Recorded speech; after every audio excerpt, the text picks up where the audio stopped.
Баршаңызға қайырлы күн, каналыма қош келдіңіздер. Сіздермен Жұлдыз.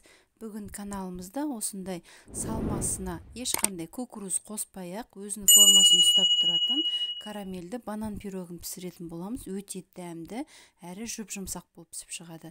Бізге керегі 200 грамм ұн, мен алдын ала електен өткізіп алдым, және 100 грамм сармай 72%-тен жоғары болу керек.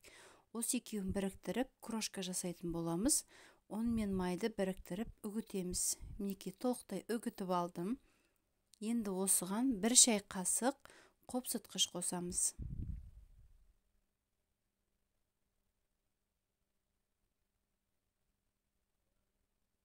Тағы да жақсылап араластырып аламыз қопсытқыш пен ұнды.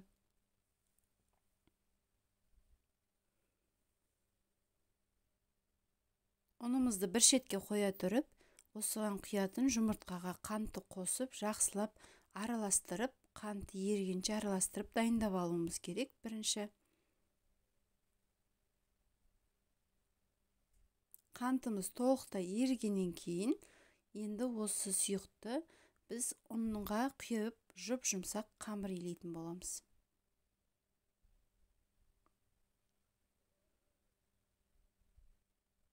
Қамырымыз жұмсақ, әрі кішкене қолға жабыспақ болып шығады.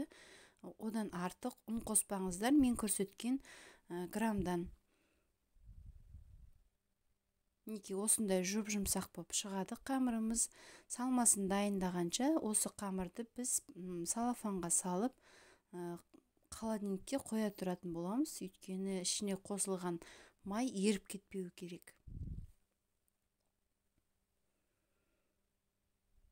Тоңазытқышқа қоя тұрамыз. Енді салмасын дайындаймыз. Бізге 3 жұмыртқа,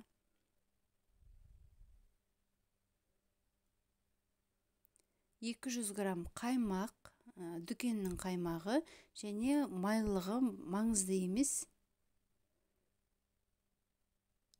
Және осыған жақсы сападағы варенка қосатын боламыз. Менде осы любавенка немесе три желания қосыңыздар.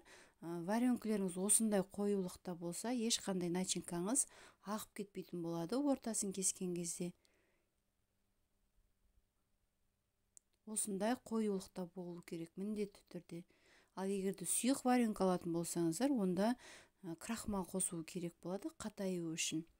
Осының барлығын жақсылап бір қалыпты болатындай етіп араластырып аламыз миксермен.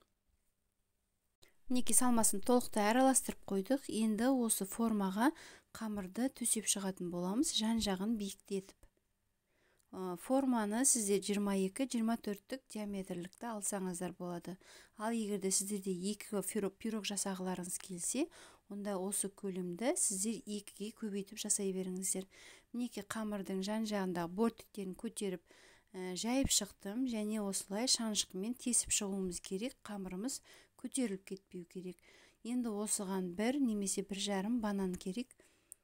Қалыңдығын осы қамырымыздың биіктігіне қарай содан аласа етіп кесіңіздер. Қатты биік, қалың қылып кеспеңіздер бананды.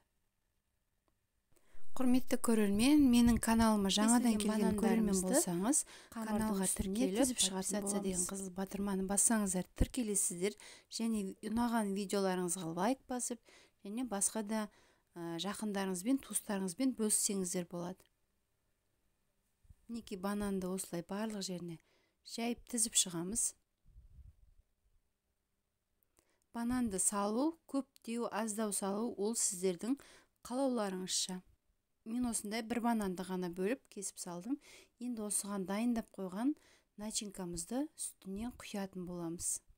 Және осы уақытта сіз духовкаңызды 180-200 градусқа қыздырып қойыңыздар.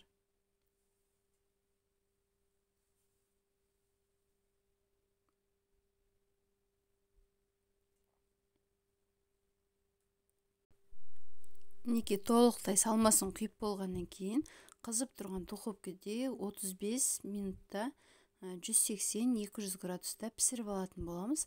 Жан-жағындағы қамыры сарғайып қызарғанша. Мінеке ыстықтай осылай көтеріледі. Бұл кішкене салқындағаннан кейін өзінің формасына келіп, аласа болып төмендейді. толықтай суығанша ыдысынан шешпейміз. Толықтай менде суыды 1 сағаттай. Ортасын кескен кезде осында ешқандай начинкасы ағып кетпейтіндей өзінің формасын ұстап тұратын пирогымыз шықты. Осы видеоға лайк басып тіркелуді ұмытпаңыздар.